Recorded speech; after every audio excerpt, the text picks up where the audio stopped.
Haya, Mombasa hoye! Mombasa hoye! Vijana hoye! Wamama hai! Asanteni sana. Leo hii tungekuwa na hafla ingine tofauti. Nilikuwa nimealikwa na gavana nije Mombasa siku ya leo tarehe 13, siku ya Jumanne. Ningekuwa kwa hapa Mombasa na state of the county address. That is what I was invited to come to. Alafu jana akanipiga simu akaniambia mimi kwa bahati mbaya speaker alikuwa ameenda Afrika Kusini, amepeleka mgonjwa huko na hajarudi. Akaniambia mimi lakini niko na hafla nyingine muhimu zaidi, moja ya ku launch the school feeding program na nyingine ni ya scholarship, launch scholarship in the afternoon. Are you ready to come? Still I said I will come. But mimi nikaja.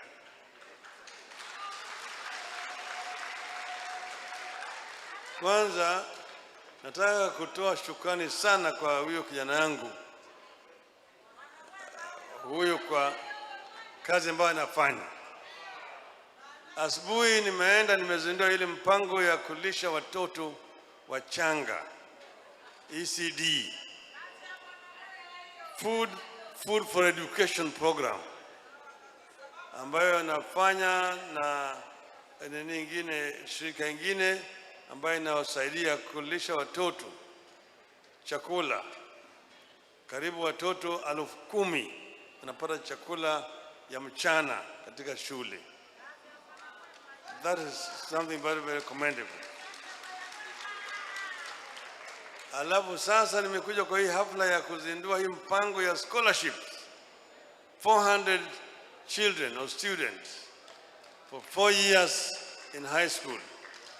Hii ni hongera sana sana sana kwa huyu kijana yangu. Amesoma vizuri, amefundishwa vizuri, amefuata nyayo ya yule aliyetoka hapa, Mheshimiwa Ali Hassan Joho. Manake elimu ni kitu muhimu sana, kuanzia shule ya msingi. Sababu ukisoma ile manifesto ya ODM na ya Azimio, tuliweka manane sana kwa mambo ya elimu. We say that there are 5 fundamental human rights which are enshrined in our constitution. Katiba yetu imeweka hizo 5, haki 5. Ya kwanza ni haki ya maisha, the right to life. It's enshrined in the constitution. Usiuwe mtu yeyote, kila mtu ana haki ya kuishi. Pili, the right to food, haki ya kupata chakula. Kila mwanadamu ako na haki ya kupata chakula. Mtu yeyote asilale na njaa kwa ukosefu ya chakula. Tatu, ni haki ya afya, right to good health. Kila mtu ana haki ya kuwa na afya safi, na akiwa mgonjwa apate matibabu hata kama yeye hana pesa. 4, ni haki ya elimu, haki ya kupata elimu, right to education. Kila mtoto ambaye anazaliwa katika taifa letu, hata kama wazazi hawana pesa, apate nafasi sawa na watoto wengine ya masomo, kuanzia nursery, primary, secondary mpaka chuo kikuu, kulingana na kipawa cha Mwenyezi Mungu. Ndio sababu sisi kama Azimio katika ile manifesto yetu tulisema watoto watasoma bure kuanzia chini mpaka juu. Tulijua hiyo pesa itatoka wapi. Hayo yote yale ambaye huyu gavana anafanya hapa na serikali ya Mombasa hapa ni muhimu sana.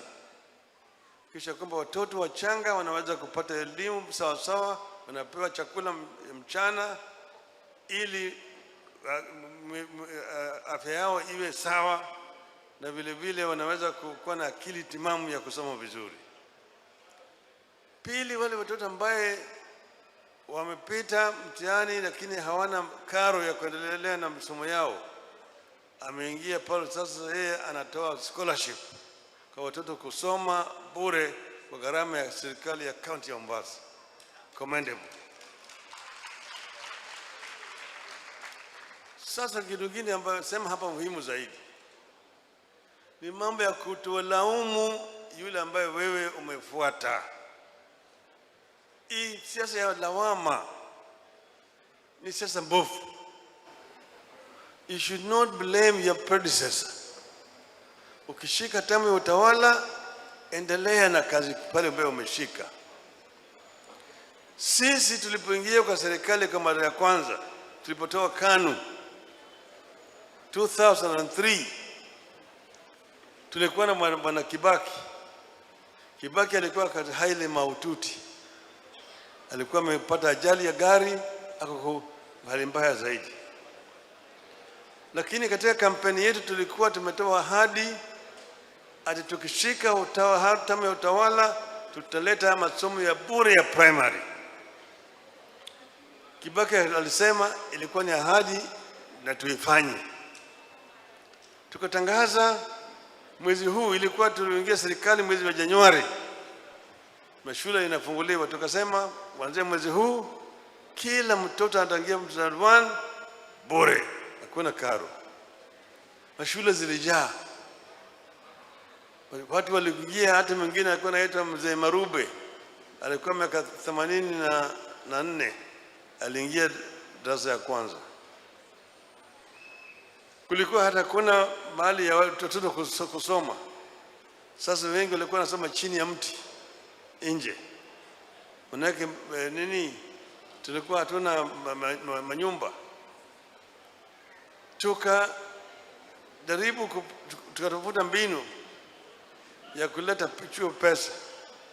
Hatukuzidisha ushuru, manake tulipata kama hazina ilikuwa tupu ili ya Nyayo. Wacha hiyo Uhuru iko mbaya zaidi, lakini hatukulaumu Nyayo tena, hatukuongeza ushuru. Tulitumia akili, tukaangalia hii hazina iko namna gani, tukaona hii hazina iko sawa sawa, hakuna kitu baya. Ubaya ni kwamba hii nyungu inavuja pale, ambaye pesa inaingia hapa ndani namna hii na inatoka huko chini. Tukaenda tukaziba zile mianya, tukaziba mianya, tukapanua hii kikapu, na kama kimoja inaitwa widening the net. Baada ya miezi 2-3 nyungu ikaanza kujaa pesa. Hatukuzidisha ushuru na tukaanza kupata pesa. Na wale wafadhili kutoka nje walipoona kama sisi wenyewe tunapata pesa yetu na tunachunga vizuri, wakaanza kupatia sisi msaada.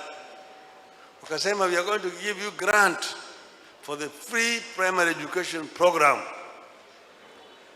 DFID Uingereza wakaleta pesa, USAID ya Marekani wakaleta pesa, Wajerumani wakaleta pesa, Sweden wakaleta pesa. Na hiyo pesa walikuwa naleta ilikuwa ni grant, hapana mkopo.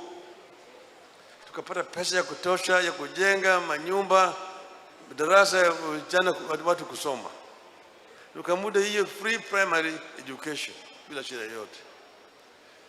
Sasa jamaa hawa walipoingia wameanza kulaumu Uhuru. Uhuru alikuwa hapa. Uhuru hakuwa anaendesha serikali peke yake, alikuwa rais, alikuwa na naibu yake. Naibu yake alikuwa ni nani? Naibu Uhuru alikuwa ni nani? Alikuwa na mapambano secretaries. Alikuwa na mapambano secretaries. So alikuwa kwa ndani ya hiyo serikali. Sasa wewe unasema ati Uhuru ndio alifanya peke yake. Wewe huko katika hiyo serikali unaanza kulaumu Uhuru.